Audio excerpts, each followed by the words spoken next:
talk about Jamie's experience at Halloween Horror Nights.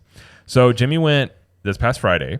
I did. And you used your free ticket that comes with being a Premier Pass holder. I did. Which is one of the reasons I do want to go, because now this year I have a free ticket.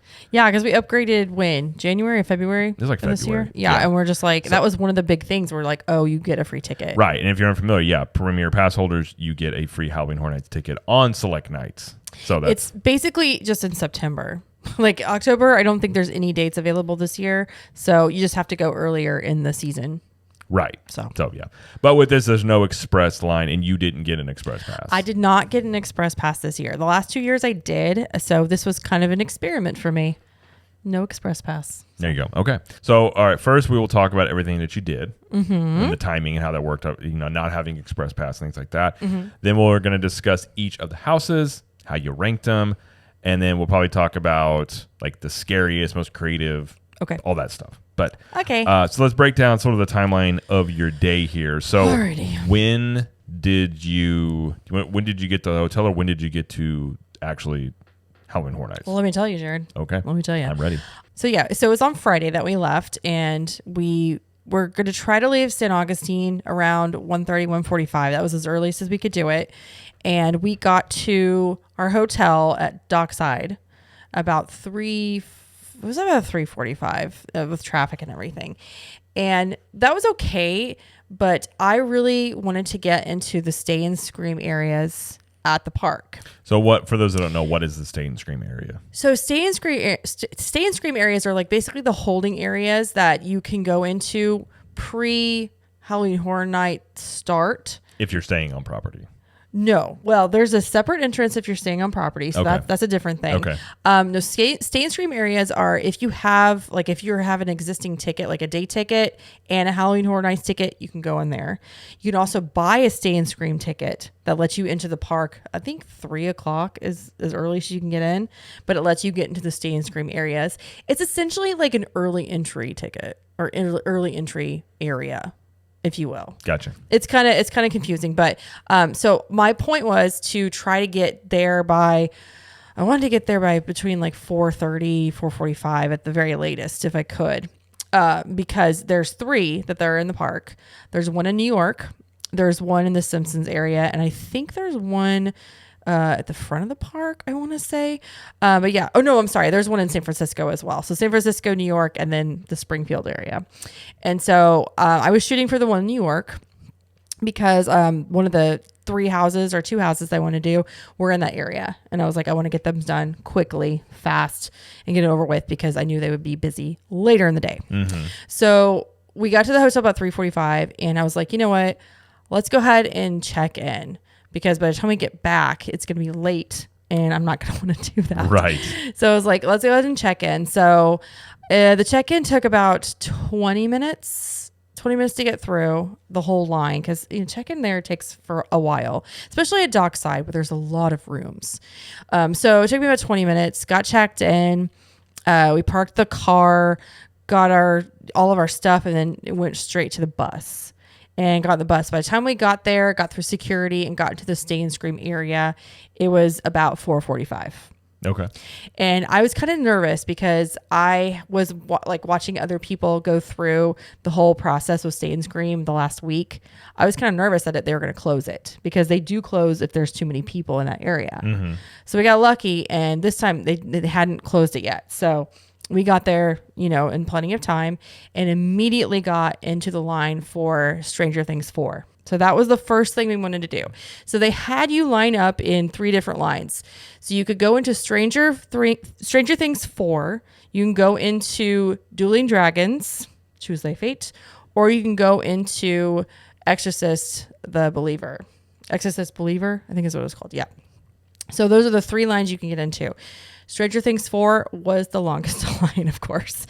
I'm not surprised by that, yeah. Which is fine. So we got on line about 4:45, and the line started moving at about 10 after 5. So something to keep in mind, this is the Stay and Scream area that lets out the earliest. Okay. So it opens up the earliest to the houses. So the whole event doesn't start till 6:30. So being in these areas, like I said, is like an early entry kind of thing where you can get houses done quickly. So Stranger Things started moving about 5:10. By the time we got into the house, it was 6 o'clock. Okay. Right. So we ended up waiting about an hour and 10 minutes total. Technically 50 by the time we started moving, if that makes sense. Yeah. It was longer than I thought it would be, but we were toward the back of the line. By the time we got in the Stay and Scream area, we were toward the back. Okay. So we waited about an hour and 10 minutes, basically 50 minutes from the time the line started moving. And we were kind of at the back of the line when we got there. So we could have gotten through it more quickly, I think, if we had been closer to the front, but we just didn't get there earlier. So it's fine. It's whatever. So we got there. We did that and then immediately got in line for Dueling Dragons, Choose Thy Fate. And it was posted 10 minutes. And so we got in line about 6:09, got in about 6:14. So that was a 5-minute wait for us. So basically just almost pretty much walked onto that. And then at, let's see, it was 6:14, but 6:19, 6:20, we got out and we decided to do Yeti Campground Kills, which again was right next to Dueling Dragons, like right the entrance was. And it was posted 20 minutes. And so we got in line about 6:21. And we actually got into the house at 6:52. So that was a little longer than posted. So it was a little over 30 minutes. Yeah. So by the time we got out, it was about 7 o'clock and the event had started. Yeah. I just want to remind everybody, and we talked about this earlier, but she will talk about the houses. We're just going through the timeline here real quick, and then we'll talk about the individual houses. So just want to put that there in case you're wondering, what she thought about them. Yes. So then we went and got some food, some drinks. So we stopped at Surfer Boy Pizza. And Surfer Boy Pizza is kind of right outside Stranger Things entrance, which is in the New York area. And we went with a Surfer Boy Hawaiian pizza, which is French bread style pizza with crispy Spam, pineapple chutney, jalapenos, scallions, and mozzarella. And this was $9.99. We got Yuri's Favorite, which if you've seen this show, you know who Yuri is. And it's chocolate cake with peanut butter mousse and Reese's Pieces for $5.99. And then we got the Surfer Boy Tropical Dream Punch in a souvenir cup, which is rum, orange, pineapple, lime, passion fruit, and grapefruit juice with vanilla bean and garnished with the pineapple gummy. And that was $16.50, but that came with a souvenir cup. So it's $12.50 if you just get the regular drink, if you don't want the souvenir cup. Okay. But yeah, that's what we got. And then also the person I was with got the regular Surfer Boy cheese pizza. But she said it was fine. It was okay. But the stuff that I had, so the Hawaiian pizza. What was on the Hawaiian pizza again? It had the Spam, the pineapple. No, God! No, God, please, no! No! No! No! Oh, I'm sorry. That made me literally jump. Yeah. This also is like a Halloween Horror Nights because there's pineapple on pizza apparently that my wife's eating. Listen. What is this? Listen. It was, first of all, this pizza, I was surprised. It was decently good. Listen, Jared, I know you don't like pineapple. No. It's not pineapple. Pineapple's fine. It just doesn't belong on pizza. Okay, well, that's your opinion. It's okay.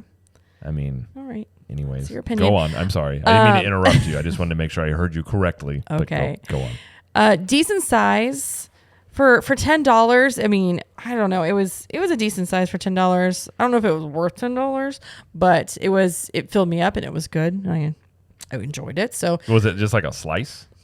It was on French bread. So like it was shaped like a rectangle. Okay. It was a decent size. Like it was fine. It was good. But the Spam wasn't just little squares on it, and it was freshly, I think it was freshly cooked because they just opened.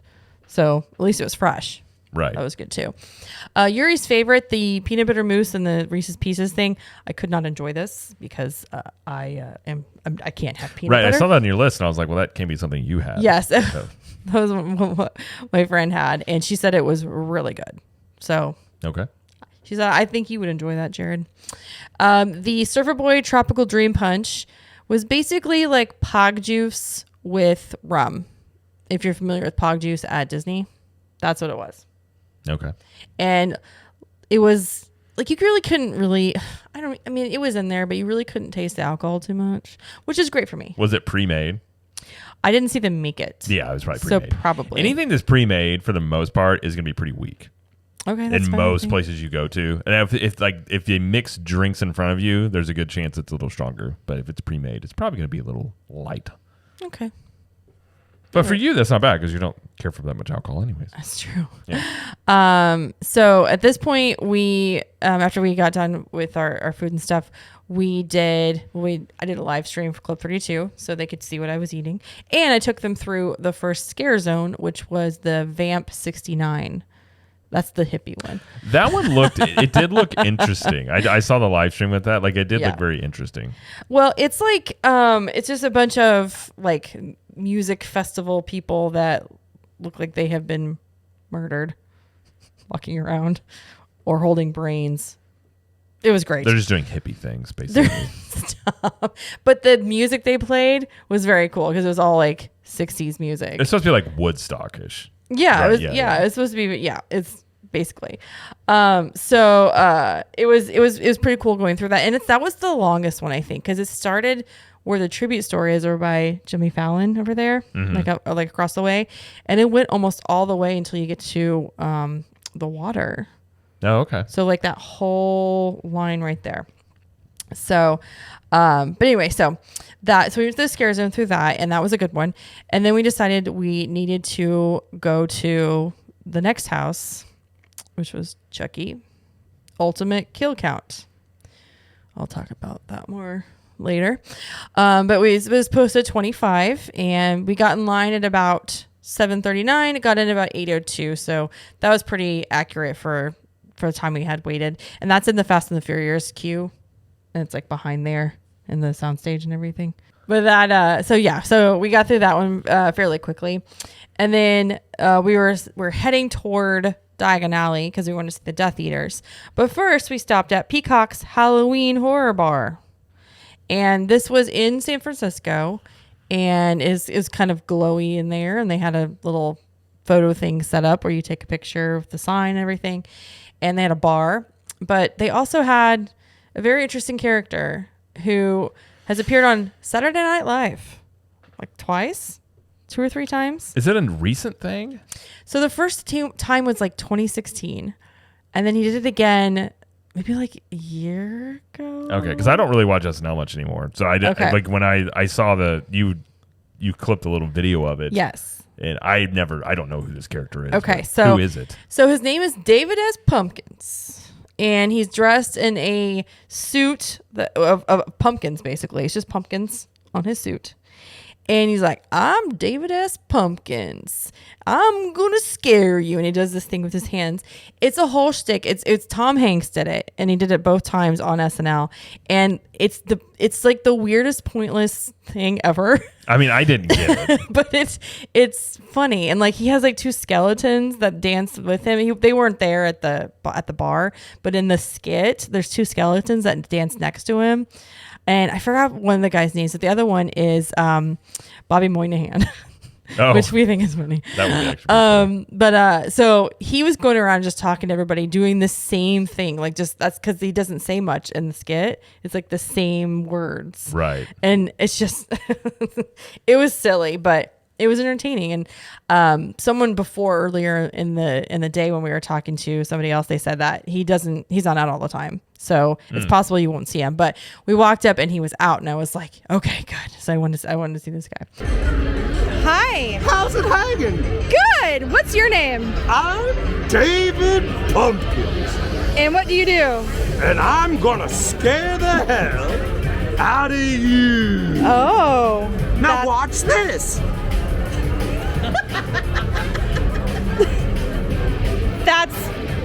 That's wonderful. Any questions? Where's your skeleton buddy? David S. Pumpkins is his own thing. We didn't get anything to drink there. We just kind of hung out for a bit and wanted to see David S. Pumpkins. So that's Okay. what we did. Okay. And then we moved on to Diagon Alley to try to catch the Death Eaters. So this is new this year. The Death Eaters have appeared in Hogsmeade and Islands of Adventure, but this is the first year they've been in Diagon Alley. And I wasn't really know what to expect with this. I had seen a little bit of what they do, but they basically, so they come out onto the stage, they like kind of summon, like it starts thundering and lightning and the lights twitch and everything.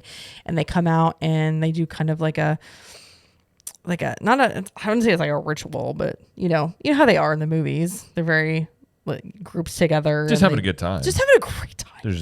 They're so cheery. Just kidding. Just sharing stories. There were five of them, 5 or 6 of them.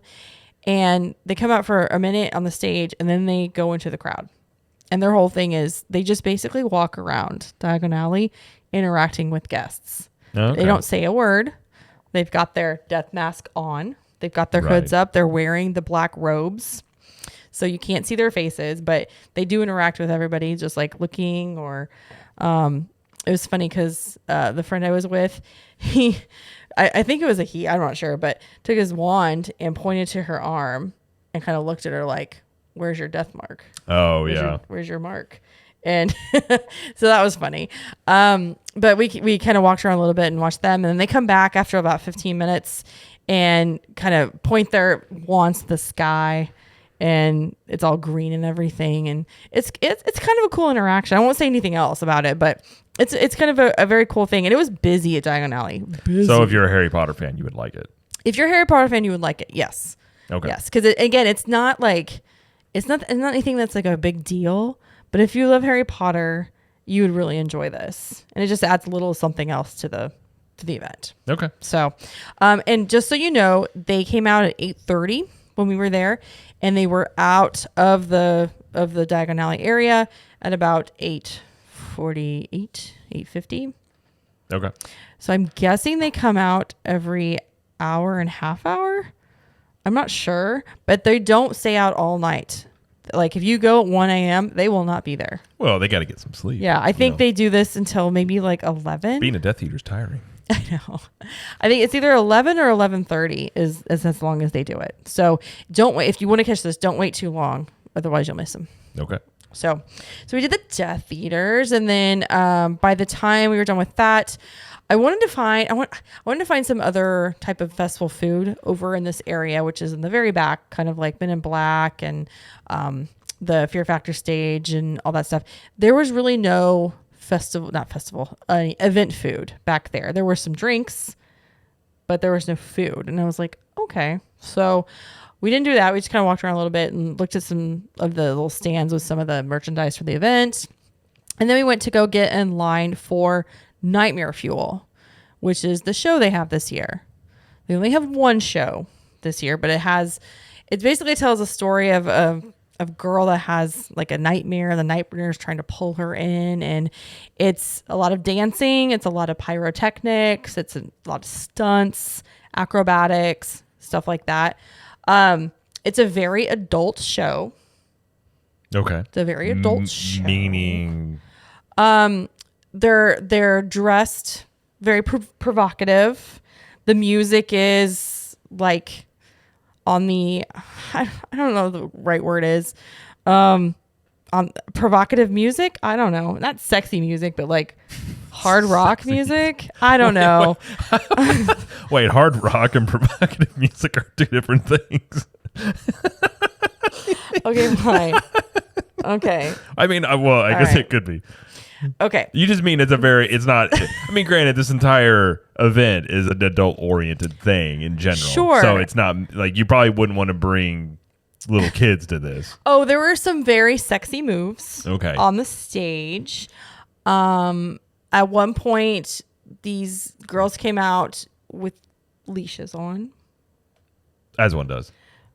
like on all fours. I was like, okay, this is happening. So I'm not going to say anything else about it, but just say, like, I very much appreciated the talent. There's one girl, she did acrobatic stuff, like with a ribbon, like that ribbon dancing thing or whatever. They're like, okay, she was fantastic. Like she came out on her own. Like it was a big thing. Like she was I forgot what it was called now, but she was the girl like that was doing the nightmare or whatever, and she was amazing. But I appreciate the dancing and the talent. The style didn't appeal to me, but it's not for So everybody. what popped in my head was, I wish I had the sound, but it was like, well, isn't that just special? Like you're just doing like church lady. Yeah, I feel like the church lady. I sure do. Well, you know, what do you say? you know. I really wish I had that soundboard right now, but I'm so sorry. no. Listen, hey, it's like it's your take on it. I mean, I'm sure there's people that like it, but I think it's good too. Like some people, I'm sure, will bring children, but this thing is definitely not designed for children. Don't bring your kids to this, please. Please don't. Like it's just I mean, you could, but I don't know. I wouldn't bring my kids to it. Listen, everyone can make their own choices. Absolutely. But But yeah, the gist of it was just that this girl is in a nightmare and she's trying to get out of the nightmare, basically. But the pyrotechnics, and they had like these like whips that were on fire. yeah, And they did, I got some of those. Yeah. This is all pretty standard stuff, really. Listen, again, I appreciated the talent. I did. I really, really did. It's just the style, the movements themselves and the theme was maybe not my favorite. It's just not Jamie's flavor. It's fine. It's not my flavor. But again, I did appreciate it because I used to dance and it was very cool. But Nightmare Fuel runs 8 o'clock, 9:30, 11, and 12:30. And it's at the Fear Factor stage. Okay. So after Nightmare Fuel we got out, we decided to go to the next house, which was Dr. Oddfellow's Twisted Offerings. And the entrance to that was literally right next to the Nightmare Fuel stage. So we kind of walked in there. It was posted 60 minutes at this time. So this is about 10 o'clock. And so we got in line about 10 o'clock and we actually got into the house about 11:10. So it was like a 70-minute wait. Okay. That was a little rough. I was moving pretty slow. So then after that, we decided to go to Last of Us.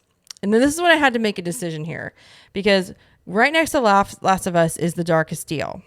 The Darkest Deal was one of those houses that I really wanted to go to. And if you had listened to the previous episode, you would have heard that was when I was excited. I was like, I got to do this one. Mm-hmm. But I had heard so many good things about Last of Us. I was like, well, let's do Last of Us because I'll probably regret not doing that one. I've heard good things about it, but they both had about the same amount of wait, which was 80 minutes for Last of Us. Oof. And 60 for Darkest Deal. So I was like, okay, let's just do Last of Us, get that one done, and then see where we're at when we're done. So Last of Us, it was, like I said, it was posted 80 minutes. We got in line at 11:23 and we got into the house at 12:47. Oof. So yeah, it was like 85-ish minutes. That was a long wait. And I mean, there was really nothing to look at back there because it's all backstage areas. Mm-hmm. So it was just, we talked and everything. It was fine. It was just, oh man. Actually, the person I was with, that she did tell me exactly kind of what we were dealing with this house. She had a lot of time to tell me the video game, the show, the gist of the story. So that helped. Did she play the game or watch the show? I think she watched the show. Okay. Well, the house is based off the video game, which the show deviates a bit from the game, but for me, it wouldn't matter. Right. Yeah. But so anyway, we got through that.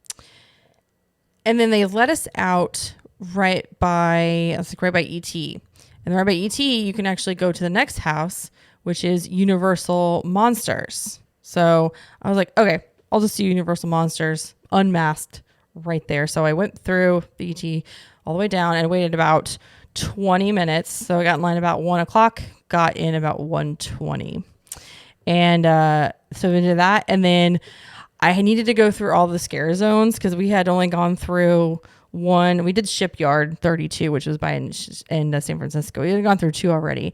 I need to go through the other 3 because I was like, oh my gosh, I don't want to miss them because it's like It's like almost 1:30 at this point, and the event goes until 2 o'clock. I was like, okay, let's go do this. So we went through all the scare zones and wanted to see them. We went through it was like the Jungle of Doom one, and then there was the Dark Zodiac, and then the Dr. Oddfellow's It was in the very beginning. And all 5 scare zones. And again, this is all in the episode we talked about before. We talked about the scare zones and all the houses, kind of what they were supposed to be. We did a preview show. Yeah. So if you want more information about that, I would suggest to go listen to that episode. But they were all great scare zones. Pretty scary. Chainsaws. Did you get some chainsaws? I feel like in that's a Dark Zodiac? staple with Yeah. haunted things. Yeah, but it was all based on Dr. Oddfellow, which he had that house back there.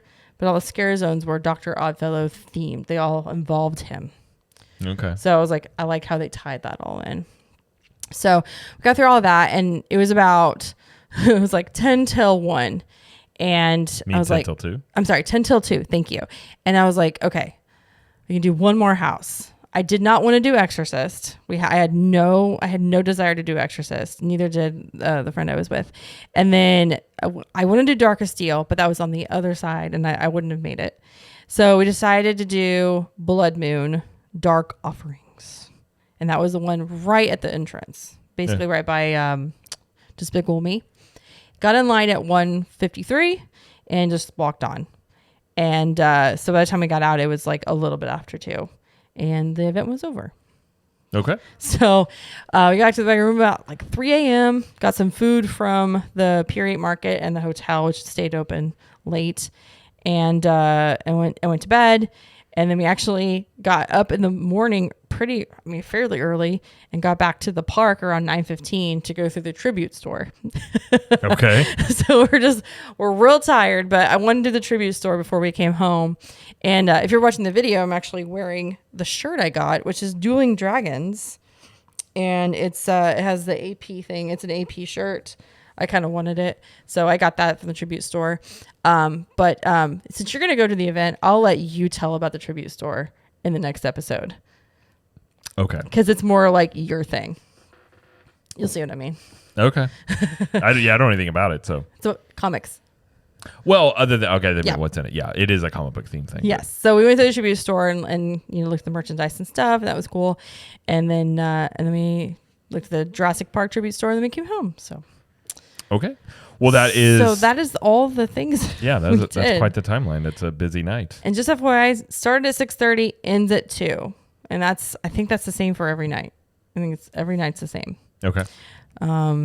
We ended up doing 8 houses, all the scare zones, saw the Death Eaters, watched the Nightmare Fuel show. So we did almost everything, and then we had a little bit of food. Oh, my friend got a Twisted Tater. I forgot about that. She got a Twisted Tater later, like I think while I was doing the Monster House, she got a Twisted Tater, which is like one of those things you have to get when you go to Halloween Horror Nights. So It is? yeah, it's like a staple. Isn't it? It's like pizza fries. But it's like, isn't that a thing at like Silver Dollar City? Yeah, but they put like different seasonings and stuff on it, and Oh. I think I got one last year or the year Okay. before. But anyway, so yeah. So, Okay. So we did all of that. Well, I'm imagining after that your feet probably hurt a little bit. A lot. A lot of walking. I mean, by the time we left to get there, it was like 4:15. By the time to the park, by the time we left the actual park, it was like 2:15. So it was a good 10 hours. Yeah. And we probably sat a total of an hour from like when we ate the food and like watched the show. The rest of the time we were standing or walking. Yeah. It was a long day. It was a long day. I mean, they definitely pack in a lot of stuff in here if you want to try and get it all done. oh for sure. yeah, and especially doing without Express. Which I'll ask was you about in interesting. a little bit, considering you've done Express before. Okay. But I'll say that for a minute. So All right. let's go through real quick. We'll have you rank your houses in a minute, but I want to ask Okay. you some of your opinion on houses. So Okay. what would you say is the scariest house? Okay, so for me, the scariest house was the Dr. Oddfellow's house. Okay. The Twisted Offerings one. So that one had so he's basically the person that the Halloween Horror Nights is like based on for this year. It's all about his killings and stuff in his house and the scare zones. And so this is like kind of almost like the origin part of where his story starts. Like he had a circus back in 1930, I think it was 1939, and he displayed all these kills, and he did all his killings so he could become immortal. It's crazy. Anyway, so there's a lot of clowns. There's a lot of clowns in this house. I don't like clowns. You don't like clowns. I'm not scared of clowns though. I just Don't go through this house. I just don't like clowns. I'm not scared of them. No, but I mean, like, you would hate them in this house. You know what I mean? Okay. There was a lot of creative kills in this. It did have like a distinct smell, which I can't recall now what it was, but it was very distinct. Like We're going there. off-putting. Yeah, like it wasn't great. Right.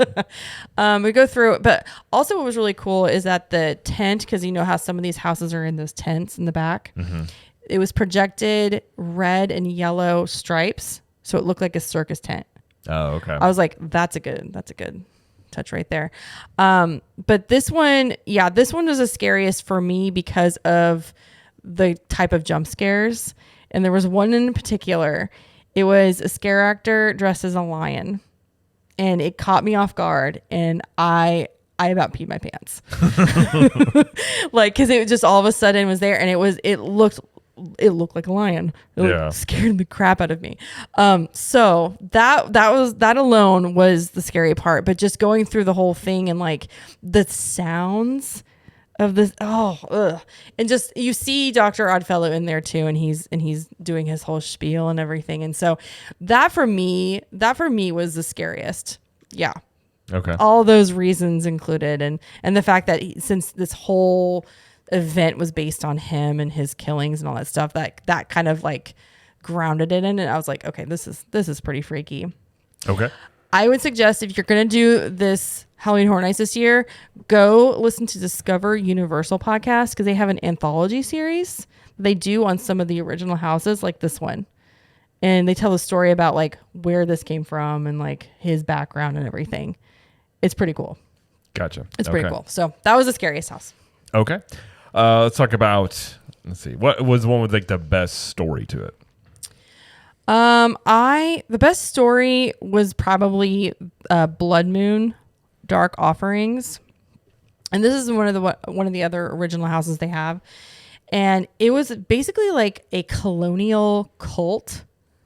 Okay. Like a small town colonial cult that when the blood moon comes, they have to sacrifice in order to not be like punished. Like, it's crazy. Kind of reminds me of the Wicker Man. Kinda. It's kind of freaky because I'm not going to give all this information about it because I don't want to freak anybody out, one. Right. And two, if you do it, I don't want to like spoil anything for you, but it wasn't the scariest, but for me, like, being in that house, you could follow exactly like where the story started, like how they started with their, like what they believed and everything. And they kind of went through the house and like they're building this, like, not a shrine, but like as they go through, like more killings happen and like they're forming the cult, and like it's freaky. It's very much like Roanoke American Horror Story vibes. If anybody's ever watched that, or like even The Village. Okay. In The Village, not so much the cult in that one, but like very much like that time period. Yeah, it was a good story. And again, they have one of those anthology things on Discover Universal. So okay, I would listen to that first. So okay. Yeah. What would you say is the most creative house? Most creative for me was The Last of Us. I again hadn't seen or played the game or watched the episodes, but going through that, there were some really cool things in the house that I was like, oh, that's cool. Oh, that's crazy. Like, for example, and I'll just give one example. Toward the end, you actually see scare actors with the fungi or whatever it is in the game. Right. Yeah. That they're infected or whatever. They just get progressively worse with the fungi on their bodies. Yeah. Like that was kind of cool. And like, there's a lot of places where you're not necessarily scared, but the characters are interacting with each other. And you're just kind of watching it. I was like, okay. Well, the game itself isn't really like a horror game. It's more of a survival. Yeah. I mean, there's obviously stuff that's like, it's more of a suspense thing at times, but it's not like There are games, Resident Evil would come to mind, where it's like you're supposed to be scared. This is more or less like surviving, tactical a little bit with a story. So it would make sense that this wasn't like a completely really trying to scare you as much as it's just sort of like unsettling, perhaps. Yeah, I get that. Okay. So that keeps. I mean, that is in line with what the game was. So. Yeah. So I feel like it was really creative in the fact that like I felt like even though I hadn't seen it, like I could definitely like appreciate. Yeah, I mean, and it's not. I mean, it's basically a zombie storyline. It's a little bit different, but essentially, it's a zombie. Like the first time, I'm not gonna say what it is. When you first walk into the first room of the house, you're just like, oh, okay, that's there. Did they do anything about Joel and Ellie? Did they say anything about their relationship at all? I don't think they appear together at all. Okay, I didn't know if they would do anything, and because they're the main catalyst, at least of the first game. Yeah, I don't remember them being in the same room. Okay. Again, so they're just kind of putting you in the world. Kind of. Yeah. Gotcha. Yeah. Okay. Yeah. All right. Yeah. Let's see. What would you say is the best costumes? The best costumes with Dueling Dragons, Choose Thy Fate. So this is based off the ride from Islands of Adventure that's now closed. Now it's Hagrid's, but it was the dual roller coaster. You had fire on one side, you had ice on the other side. Ice is Blizzrock. The fire red is Pyrock, like the fire dragon, ice dragon. They're dueling basically. And the whole thing is like the storyline in the house is that they are wizards who turn into dragons after trying to steal Merlin's spell book. They're locked in a battle of fire and ice, and you're caught in their crosshairs. It's very cool because at one point in the house, you get to choose which direction you want to go. You want to go the ice direction, or you want to go the fire direction. Oh. Yeah. Choose your own story. Choose wisely. I'm not going to tell you which way to go. I'm not going to tell you which way I took either. I'm just going to say that if you see Merlin, then you won. That's it. That's all I'm going to say. But I'm not going to say which side. But yeah. Okay. I don't know. It was I would say costumes because you see them in their like ice and the fire and like it was the least scary house, by the way. Oh, sorry, it doesn't sound scary. It was the least scary house. There wasn't like hardly any jump scares in that one. At least not that I can remember. It was more just following the story and the duel of these two dragons, gods, whatever, together. So okay. What would you say was the house with the best? I guess you would call them like just set pieces, or like how everything was laid how really out. Looked. Stranger Things. I would say Stranger Things. I had literally watched the 7th episode was what I watched last, and so I literally went from watching it to actually seeing it in person, and I was like, "Oh my gosh, I'm in the show." So they did a really good job. They did such an amazing job. Like, again, not going to give you any spoilers, but at one point, if you've seen the show, there is Eddie Munson and Dustin playing like a rock show. Mm-hmm. It looks like it's on a stage, but playing a rock show because of the last, like, one of the last episodes of the season. But they're like, there's like two guys that have like guitars and they're just like rocking out like on the stage. And this is like a big area too. And I was like, I don't know what's going on because I hadn't seen it yet. I don't know what's going on, but I appreciate this. I appreciate it. So yeah, there's that. And then, I mean, like you see, the villain who I don't know if anybody knows who he is. So I won't say it. Merlin. That was a Merlin. But you see him and you see like how he extends into the story in each of the rooms and everything. And it gets worse and worse. And because I had watched the show and he looked freaky, and when he would jump out, he would scare the crap out of me again. But yeah, it was my favorite, definitely, with the set pieces. I felt like I was in the show. Okay. So fair enough. And what would you say is the worst house, or do you want to wait till you rank them? I can rank them. Okay, let's go through. How do you rank the houses? Okay, here we go. So I didn't do Darkest Deal or Exorcist, so I can't talk about those. Okay. I heard Exorcist was just a giant trailer for the new movie. Mm-hmm. The movie comes out August 6th, so no one's even seen it. You mean September 6th? No, I'm sorry, not August. October 6th. That's what I meant. October. Okay. Yeah. Yes, October 6th is when it comes out. So no one's seen it. so nobody really knows what we're looking at, Mm-hmm. you know. So there's that. And then the Darkest Deal, I heard there's a cool aspect to it at the beginning and the end of the house that kind of ties it together. But again, I haven't seen it, so I can't speak to that. So we're just going to put those aside. And I'll start with number 8. Okay. Your worst? Chucky.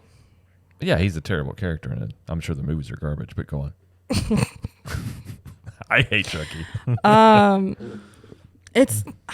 Okay, first of all, it was kind of, they took a lot of aspects from the show. There's like a Ultimate Kill show. Like there's a TV show on right now.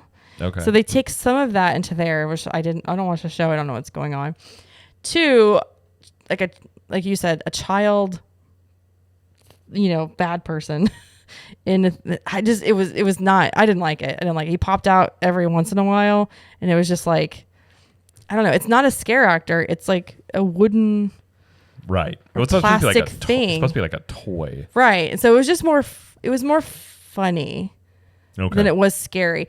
Now there is an animatronic of Chucky at the very beginning, and they did a really good job with that. I will give them that. It looked very lifelike.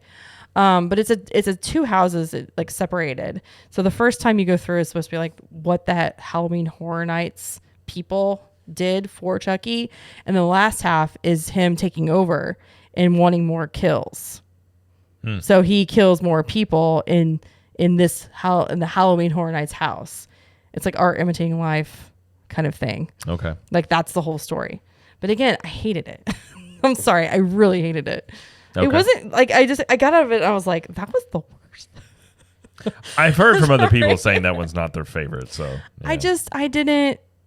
I don't know. Maybe I just missed some aspects of it, but I didn't get. I'm sure if you're a fan of Chucky, people would probably appreciate it, but I feel like you'd have to be a fan of Chucky. But there was so much in it and you went so fast through it, like you couldn't absorb everything. Yeah. Also, so anyway. Okay. Number 8 was Chucky. Number 7, I know I put it as the scariest, but is the the Oddfellows house, because of the clowns. I don't like clowns. No, fair enough. And I'm not appealing. I mean, I don't appeal to the scariest stuff. It's more of I like the creative stuff. I like looking around. Right. Scariest doesn't mean it's the best for me. Okay. So Dr. Oddfellows was number 7. Number 6 was a Universal Monsters one. Universal Monsters had Phantom of the Opera, Invisible Man, Dr. Jekyll and Mr. Hyde, and then the Hunchback. And I saw mostly Phantom of the Opera. I think it was mostly him, and there was a little bit of the other stuff. But they did have a really cool stunt by one of the scare actors in that house. And so I thought that was really cool. I'm not going to say what it is.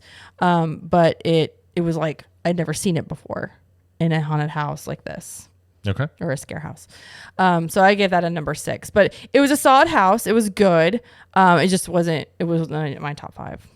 Okay. All right. What was your number 5? Number 5 was Yeti Campground Kills. And that one was basically a Yeti's take over and start killing people. As they would. Yeah. Like revenge for something. And at one point I got one of the worst scares of the night, and it was a bear. Yeah, it was a bear, and I thought of Jared immediately. Well, yeah, because bears are always waiting to just come out of anywhere. That's just what they do. But it was the way that I'm guessing, he did it, because it was right in front of me, but it was so dark I couldn't see him because it was like a black bear suit right in front of me, and all I did was step out and growl, and I was like, oh my gosh. It was terrible, but it was a bear. It's fine. Well, it is in the bear's MO. That's how they operate. But this was in the same place that the Fisherman's Wake, Dead Man's Pier last year. Do you remember that? Me talking about that house? About it, yeah. Okay, it's in the same area, and I could tell they used a lot of similar pieces with that. Right. And I really liked that one last year, so I was like, okay. But I like this one too. It was creative the way they did it. So. Okay. What was your number 4? Number 4 was Dueling Dragons. I thought this might be higher on my list, but again, it was more walking through them fighting each other and us kind of observing Okay. you know. And again, I liked the costuming because they had like the ice guy had like things like coming out of his head and his cheeks. It's kind of freaky. But yeah, so it was good. And again, it was my number 4. And I really like Dueling Dragons. So and it's an original house, so I give it more than that too. Okay. All right. Number 3. Number 3 was The Last of Us for all the reasons I talked about before. Okay.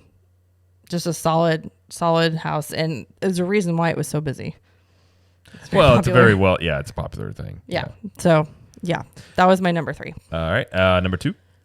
Number 2 was Blood Moon. That was the cult one, and I think that it was the theming of the house that really got me too. Because again, I'm big on story, big on character, and I could take that with me throughout the house. And there were some sets in there that were pretty freaky, and they're at the very, very end. Again, not going to tell you what it is because I don't want to spoil it.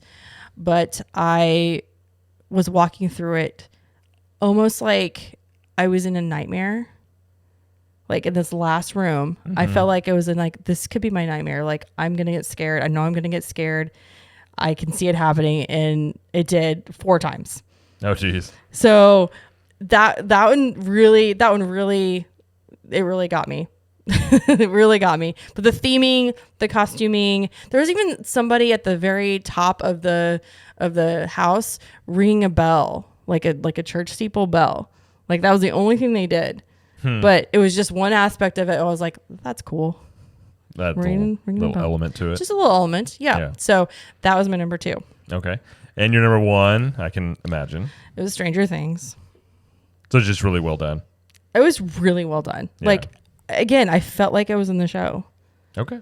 I wish they would have done more with 11. She didn't really pop up a lot in the house, just a couple times. It was mostly the villain guy and his world and all of that. So, Okay. but again, very well done. And yeah, I would go through that again a million times. Well, okay. So there All right. it is. Stranger Things, number 1. Okay. Well, there you go. There's the house ranking from Jamie. Yes. So, given you did this year without Express Pass, you did it last year with Express Pass, the last 2 years with Express Pass, do you think getting Express Pass is worth it? Yes. So, how much is Express Pass? The night we went, it was $176. So, you think it's worth $176 to do The it? thing is, though, as they get closer to selling out, the price goes up. Right. So if you buy it early on, yeah, it's worth it. If you Okay. buy it earlier, if you buy it the night of, you could be paying over $200. That's a lot of money. So Yeah. in that case, I don't know. But if you're not wanting to spend the whole night at the party and you want to go through quickly, yeah, Express Pass is worth it. However, I will say that there were a lot of times where both Express Pass and the standby line were so long. For example, I think it was Dr. Oddfellows. I think that was that house that the Express line and the standby line were almost moving at the same rate. So I don't know what was going on there, but I had heard that was somewhat of an issue this year, where Express Pass wasn't moving as fast as it should be. But Okay. I think they were trying to prevent people like standby getting so long. I don't know. Right. I don't know. Trying to find a balance there. Yeah, I will say though the posted wait times were very accurate Yeah. for the most part. So trust those wait times, except for if it says 20 minutes. That's debatable if you wait 20 or 0 minutes, but it's not that much. But the 80 minutes time, the 60-minute time was pretty accurate. Okay. Any other advice? So, okay, here's my advice. So if you don't do Express, I would definitely do Stay and Scream, which if you don't have a park ticket for that day or not an annual pass holder, you'll have to get a Stay and Scream ticket. Like it's separate. I think it's $40. I would do Stay and Scream. Get there like maybe 4:00. Get there, get close to the front of the first house you want to do, and get the 3 houses that are in that area. Get those done, and keep going. Yeah. We stopped at 3 and had food. But you can get 4, 5, 6 houses done in the first 3 hours that you're there. Like you can Yeah. get them done really quickly. Yeah. And I would leave that middle part from like, I don't know, 7:30, 8 o'clock to like 11:30, 11 o'clock to eat, to drink, to do the show, to see the Death Eaters, to do the scare zones. Just take it easy. And then at the very, like the last 2 hours of the event, that's when you get the rest of the houses done.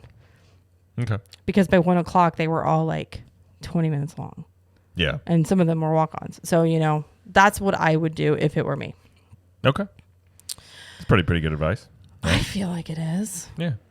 I don't know. I mean, again, Express is worth it if you really just don't want to stay the whole night. If you want to get there later, you don't want to stay till really late, then yeah, Well, get the it Express. always comes down to how much, like, are you willing to spend, like, how much is your time worth? So, Right. that's how it's really the best way to look at it. Are you willing to spend the extra money to not wait as Right. much?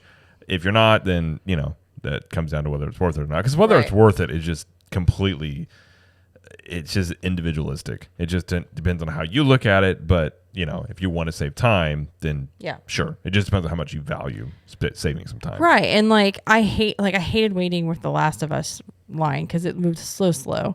And that was the 85-minute wait one. Yeah, that's a lot. I was like, oh, this is the worst. That was the longest though. So, yeah, that was probably the time of the night where I was like, I wish I had Express. yeah. For sure. But they had a lot of RIP tours, which is the tours that I think it starts at like $269 a person or something.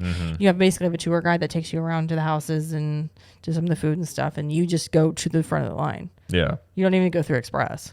Okay. So that's High rollers. those rollers. There were quite a few of those, and they do sell out. So if you want Yeah, that. I'm sure. But anyway, it was a great time. I wish I would have gotten to do the last 2 houses, but I did.